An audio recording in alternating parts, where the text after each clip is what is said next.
বন্ধুরা, আমি এখন দাঁড়িয়ে আছি আমাদের বাড়ি থেকে দক্ষিণ পাশে ধানের কান্দরে, ধানের জমিতে। আমার ধান আমি দেখতে আসলাম। দেখে আমি তো অবাক।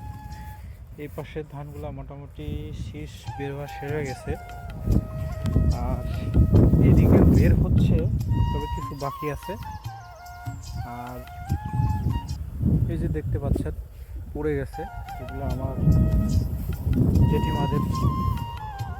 এই ধানটা তো পাক চলে আসছে, কিন্তু দুঃখের বিষয় ধানটা পড়ে গেছে।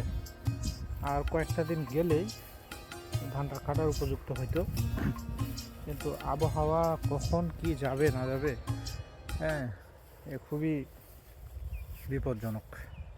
একজন কৃষক কত কষ্ট করে ফসল ফলায় মাঠে, সমস্ত রোদ বৃষ্টি ঝড় তুফান সব কিছুকে উপেক্ষা করে তারপরে ঘরে তুলতে হয়। আর তারপরে যদি বাজারে ন্যায্য মূল্য পাওয়া না যায়, এর মতো দুঃখ কষ্ট কে বুঝবে?